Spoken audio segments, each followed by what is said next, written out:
Hello दोस्तों। तो कैसे हैं आप सभी। उम्मीद करते हैं ऊपर वाले की दया दृष्टि से आप सभी स्वस्थ और मस्त होंगे और अपने अपने कामों में व्यस्त भी होंगे। दोस्तों, भगवान शिव के बारे में प्रचलित है कि वह थोड़ी सी तपस्या से आसानी से प्रसन्न हो जाते हैं। हालांकि कई ऐसे उदाहरण भी हैं जब किसी ने बड़ा वरदान पाने में उनकी कठिन तपस्या भी की है। लंकाधिपति रावण ने भी अमरत्व का वरदान पाने के लिए भगवान शिव को अपने 10 सिर चढ़ा दिए थे। भगवान शिव से जुड़ी ऐसी ही एक और कहानी है जिसमें एक राक्षस ने शिव जी की घोर तपस्या कर उन्हें प्रसन्न किया था। हालांकि वरदान देकर भगवान शिव खुद ही मुसीबत में फंस गए थे। बाद में भगवान विष्णु ने उन्हें इस मुसीबत से छुटकारा दिलाया था। कहानी के मुताबिक एक बार महर्षि नारद धरती पर घूम रहे थे। रास्ते में उन्हें वृकासुर नाम का एक राक्षस मिला। नारद मुनि को देखते ही उसने कहा कि मैं आपसे कुछ सलाह लेना चाहता हूँ। आप मुझे बताइए कि ब्रह्मा, विष्णु और महेश में कौन देवता जल्द प्रसन्न हो जाते हैं। महर्षि नारद ने बहुत सोचने के बाद कहा कि वैसे तो तुम तीनों महादेवों में से किसी की भी तपस्या कर सकते हो, लेकिन ब्रह्मा और विष्णु जल्दी प्रसन्न नहीं होते। उनके लिए बहुत वर्षों तक कठिन तपस्या करनी पड़ती है। ये भी हो सकता है कि तुम्हारी आयु पूरी हो जाए लेकिन तपस्या पूरी न हो। भगवान शंकर थोड़ी आराधना से ही प्रसन्न हो जाते हैं। वे अपने भक्त की इच्छा पूरी करने के लिए सोच विचार तक नहीं करते। दोस्तों, वृकासुर ने भगवान शंकर की आराधना करने का फैसला किया और हिमालय के केदार क्षेत्र में जाकर आराधना करने लगा। यज्ञ, जप, तप, ध्यान सब प्रकार से वह पूजा पाठ करने लगा। कुछ दिनों के बाद उसने सोचा कि मैं शरीर और प्राण को ही भगवान शिव को अर्पित कर दूं। ऐसा सोचकर वह अपने शरीर का मांस काट काट कर यज्ञ कुंड में डालने लगा, लेकिन भगवान शिव प्रसन्न नहीं हुए। परेशान होकर एक दिन उसने अपना शीश काटकर भगवान शिव को अर्पित करने का फैसला किया। स्नान ध्यान कर जैसे ही उसने खड़ग उठाकर अपना शीश काटना चाहा कि भगवान शंकर प्रकट हो गए। बस करो, तुम्हारी तपस्या आज पूरी हुई, मैं तुम पर प्रसन्न हूँ, वर मांगो। वृकासुर हाथ जोड़कर भगवान शिव से बोला, आप मुझे वर दीजिए कि मैं जिस प्राणी के सिर पर अपना हाथ रख दूँ उसकी तुरंत मृत्यु हो जाए। दोस्तों, शिव जी वृकासुर की यह मांग सुनकर चिंता में पड़ गए, लेकिन वरदान नहीं देने पर देव मर्यादा का उल्लंघन हो रहा था। शिव जी वृकासुर से बोले कि तुम्हारी तपस्या व्यर्थ नहीं जाएगी।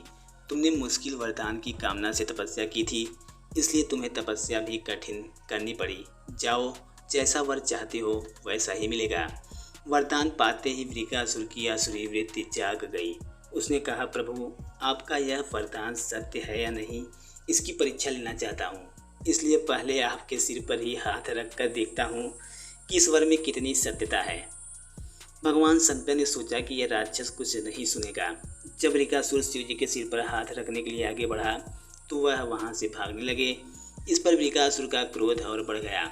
वह पीछा करते हुए चिल्लाया कि महर्षि नारद की तरह आपने मुझसे छल किया है। वरदान की परीक्षा से डरकर क्यों भाग रहे हैं। शिव जी भूमंडल छोड़कर देवलोक तक भागते रहे और वृकासुर उनका पीछा करता रहा। अंत में भगवान शिव विष्णु लोक पहुँचे और विष्णु जी को अपनी परेशानी बताई। विष्णु जी ने हंसकर कहा कि कुछ भी हो, आपके वरदान की सत्यता तो सिद्ध करनी ही होगी। भगवान विष्णु ने योग माया से एक वृद्ध तेजस्वी ब्रह्मचारी का स्वरूप बनाया और वृकासुर की ओर चल पड़े। दोस्तों, भगवान विष्णु को जब वृकासुर आता हुआ दिखाई दिया तो उन्होंने आगे बढ़कर उसे प्रणाम किया। उन्होंने वृकासुर से कहा कि असुरराज, कहाँ भागे जा रहे हैं। लगता है कि आप बहुत थक गए हैं, शरीर को थोड़ा आराम दीजिए। आप सब प्रकार से समर्थ हैं, फिर भी मेरे योग्य कोई काम हो तो बताइए। अक्सर लोग अपने मित्रों और सहायकों से ही अपने काम पूरा करा लेते हैं। एक तेजस्वी ब्रह्मचारी की बातें सुनकर वृकासुर ने शिव जी के वरदान और उसकी परीक्षा की बात बताई। इस पर ब्रह्मचारी हंसा और कहा कि तुम किसके वरदान की परीक्षा लेना चाहते हो। शिव जी का तो अपना कोई घर ही नहीं है, वह खुद भूत प्रेतों के साथ घूमते रहते हैं। वह भला किसी को क्या वर देंगे। वर देने वाले तो ब्रह्मा और विष्णु ही हैं। विष्णु जी ने वृकासुर से कहा कि तुम्हें वरदानी होना था तो ब्रह्मा या विष्णु की आराधना करनी चाहिए थी। शिव जी के पीछे बेकार दौड़ रहे हो। वरदान देने वाला तो खुद इतना शक्तिशाली होता है कि उसके वरदान का असर खुद उस पर नहीं हो सकता। उन्होंने तुम्हें झूठ मूठ का वरदान दिया है, तुम्हारी तपस्या बेकार हो गई। ब्रह्मचारी की बात सुनकर वृकासुर निराश हो गया, उसका मनोबल टूट गया। वह कहने लगा कि मुझे तो देवर्षि नारद ने शिव की आराधना करने को कहा था, ब्रह्मचारी ने कहा कि तुमने नारद मुनि पर भरोसा कर लिया। वह तो ऐसे घुमक्कड़ साधु हैं जो सभी को उल्टी सलाह ही देते हैं। अगर तुम्हें मेरी बात पर भरोसा नहीं हो तो तुम अपने सिर पर हाथ रखकर देख लो कि कैसे शिव ने तुम्हें झूठा वर देकर बहका दिया है। वृकासुर का मनोबल बुरी तरह टूट चुका था। उसे ब्रह्मचारी की बात पर भरोसा हो गया कि शिव जी ने भी उसके साथ छल कर झूठा वरदान दिया है। उसका विवेक नष्ट हो गया। दोस्तों, उसने वरदान की सत्यता का परीक्षण करने के लिए अपना हाथ अपने ही सिर पर रख लिया। सिर पर हाथ रखते ही भयंकर अग्निपुंज प्रकट हुआ और वृकासुर उसमें भस्म हो गया।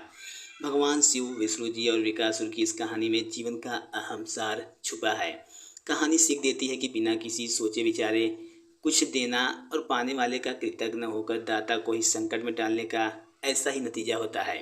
कृतज्ञता के उन्माद में बुद्धि विवेक नष्ट हो जाती है और उपलब्धि ही विनाश का कारण भी बन जाती है।